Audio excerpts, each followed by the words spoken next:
Hello everybody, this is John Doe doing Eric. Today I'll be doing my first car versus car situation. So today I'll be discussing Catastor versus Grandmole and Catastor versus Zenmaines, since I decided, might as well just do both at the same time.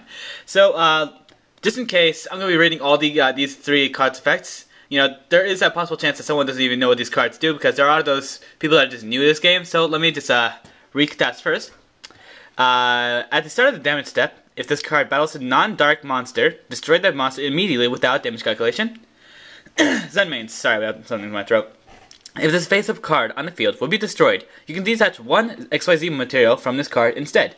Once per turn, during the end phase, if this effect was used this turn, target one card on the field, destroy it. And now lastly, Neo-Special Grandmole, at the start of the damage step, if this card battles an opponent's monster, you can turn both monsters to the hand without damage calculation. Okay, so let me just discuss Zenmaines versus Catastor. So let's just say my opponent has a Zenmaines, and depending on how many materials it has, because it actually doesn't matter, but let's just say that he has 2 materials on Zenmaines. He just summoned it last turn, and now it's my turn, and let's just say I somehow summoned Catastor. I don't know how, it doesn't really matter.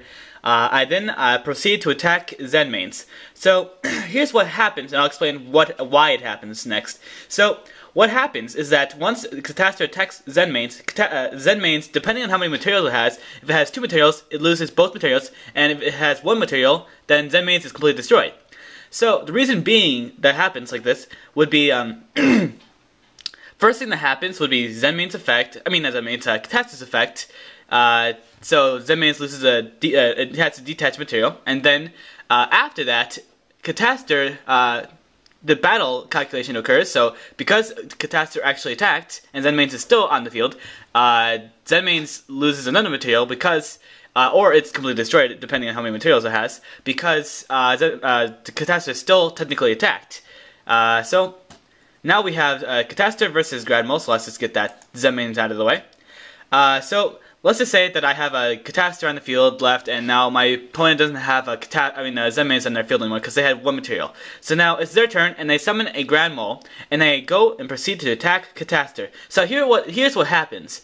First thing that happens is Catastor's effect, because Grandmole's effect is not mandatory. It's optional. You don't have to use Grandmole's effect, but Catastor's effect is mandatory. So mandatory effects compared to optional effects, mandatory effects are they happen first. So what happens first is Catastor's effect, and then the Grandmole's effect chains Catastor's effect because it's optional, because it happens afterwards. So what happens? Chains resolve backwards. So that means Grandmole's effect resolves first. So both Grandmole and Catastor removed from the field. Catastor goes to the extra deck, and Grandmole's goes to hand. And then Catastor, since it's not in the field anymore, its effect can't resolve. So between these two, Grandmole wins. I think it's pretty ridiculous, but that's what happens. So if you guys have any other card versus card situations, I will be glad to discuss them and tell you why it happens. And look for 3 more of these stupid card versus card videos, because I'm an idiot for doing a stupid Christmas special. So I hope you guys enjoyed the video, and I'll see you guys next time. Merp!